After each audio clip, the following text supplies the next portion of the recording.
In January 1995, a convoy of trucks crossed the Canadian border into Montana, carrying 14 wild wolves in steel crates, each animal trapped in the forests of Alberta days earlier and now bound for a park that had not held a single wolf in almost 70 years.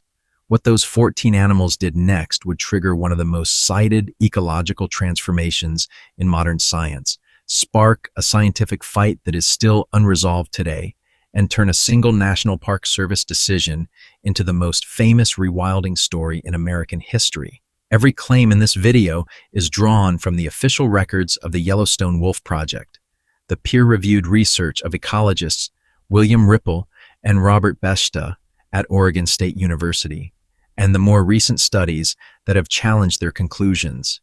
This is not the simplified viral version of this story. This is what the actual 3 decades of data show. To understand why 14 wolves mattered, you first have to understand what Yellowstone looked like without them.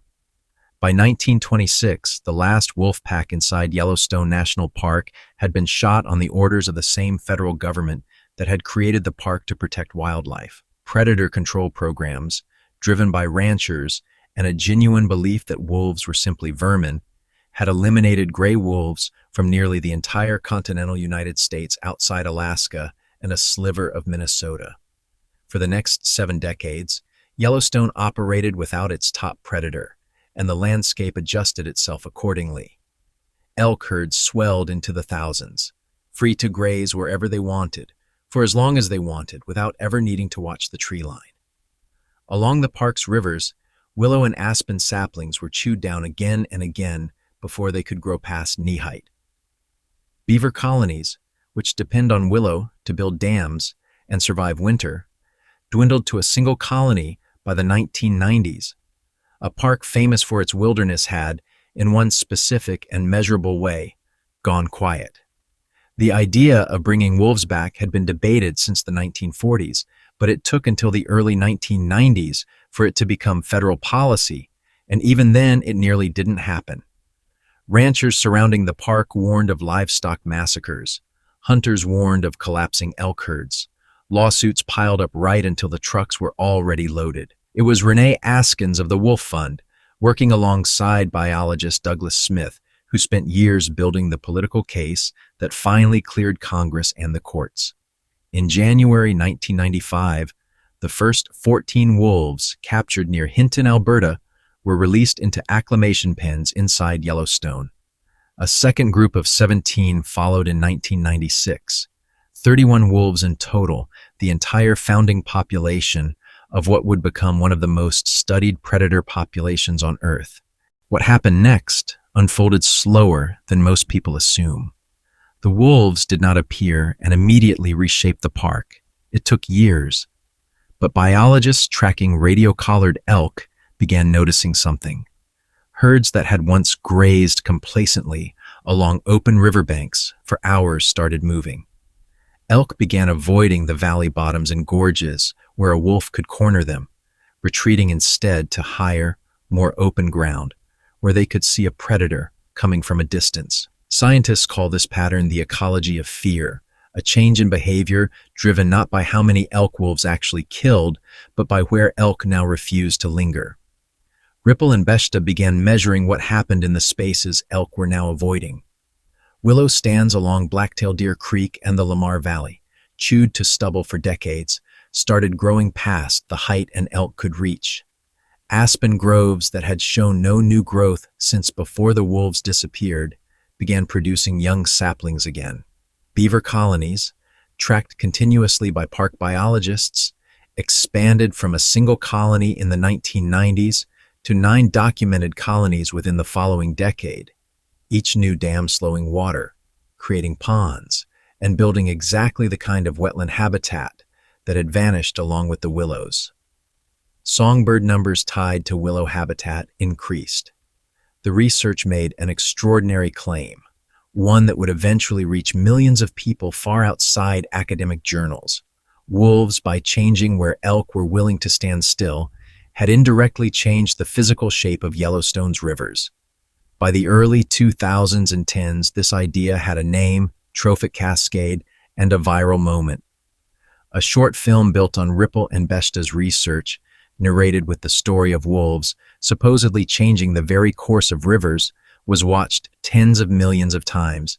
It became one of the most widely shared nature stories on the internet, cited in classrooms, boardrooms, and even in speeches about leadership and ecosystem management. For a lot of people, it became the entire story of Yellowstone's wolves. But here's the part the viral version left out. Not every scientist studying Yellowstone agreed that the story was that simple, and the disagreement is still ongoing. Ecologists, including Matthew Kaufman, and researchers at the University of Wyoming, pointed to a problem.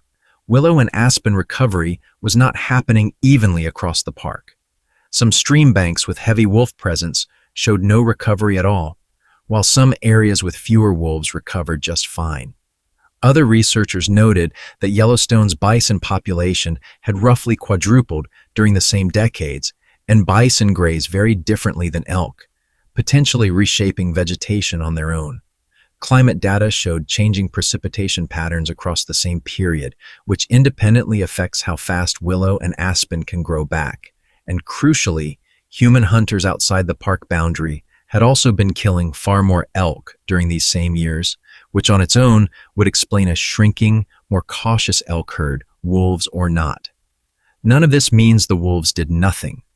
Long-term GPS collar data has confirmed the behavioral shift in elk is real, and willow recovery in the most heavily wolf-patrolled river corridors is measurably stronger than in areas wolves rarely use.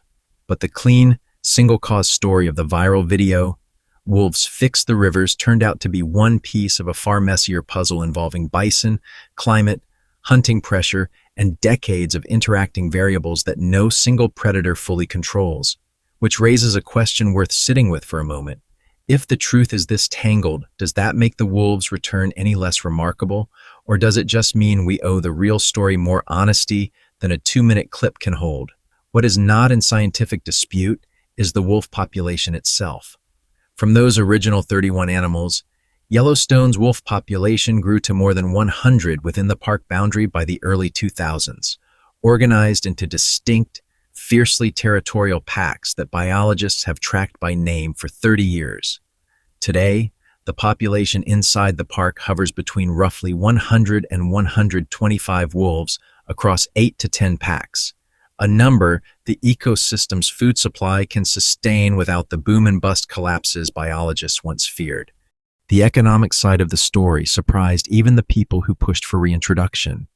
A widely cited 2006 economic study estimated that wolf-related tourism was bringing in more than $35 million annually to communities surrounding the park, as visitors specifically planned trips around the chance to spot a wild wolf pack through a spotting scope in the Lamar Valley, an area now nicknamed the Serengeti of North America by park rangers. Ranchers outside the park boundary do still lose livestock to wolves most years, and Montana, Idaho, and Wyoming have each built compensation and management programs to offset those losses, an ongoing negotiation between conservation and rural livelihoods that has never fully resolved and probably never will. 30 years on, Yellowstone's wolves are neither the single-handed riverbenders of the viral story nor irrelevant background noise. They are one thread in a far larger, still tangled fabric of bison, elk, beavers, climate, and human hunting, pulling in a direction that has, on balance, made parts of Yellowstone wilder than they had been in living memory, which might be the more honest lesson buried in this story. We keep looking for the one hero, the one fix, the one animal, or one decision that explains everything. But maybe the parks that heal fastest are the ones where we stop looking for a single hero and start paying attention to the whole tangled web holding the place together.